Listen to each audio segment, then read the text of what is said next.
Алматы және Алматы облысында қасақана от қойып жүргендер ұсталды. Көктөбе баурайын отқа орамақ болған Қаскөй елуді еңсерген азамат екен.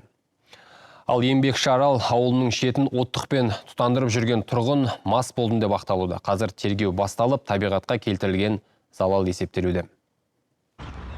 Кеңсай жотасындағы өрт әзер ауыздықталғанда кешқұрым Көктөбе баурайы отқа оранды. Төтеншеліктермен қоса сол аймақтың жұрты да 2,5 сағат өртпен арпалысып жатып, әрең өшірген. Жалын 3 гектар аумақты шарпыды.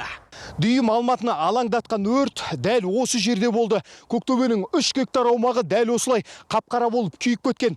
Өрттің бұлай өршуі таулаймақ болғасын қатты желдің әрі мына құрғақ шөптердің кесірінен.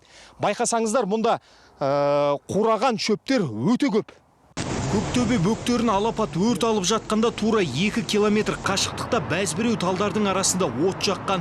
Мас күйде болған 68 жылы туған азамат қалбырдағы тамақты жылытпақ болыпты. Алайда отты игере алмай қалғыдым деп ақталуда. Қазір күдікті ұсталды.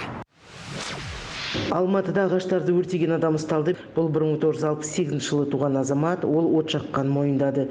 Ер адам мас күйде болған және консервілерді жылытқысы келген айтқан. Бірақ өрт бұталарға өткен. Сол кезде ер адам қорыққаннан оқиға орнынан кетіп қалған. Болған оқиғаның толық мән-жайын анықталатын болады.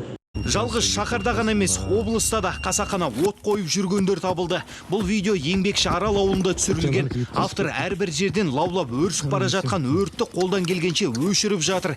Кейін құрғақ шөпті әдейі оттықпен тұтандырып жүрген адамды да тауып алады. Кім өртеп жүр анаяқтың бәрін? Анаяқтың бәрін от... Тоқта. Тоқташ. Қалтанды көрсетші. Көрсет қалтанды. Не мынау? Жауды. Тоқта.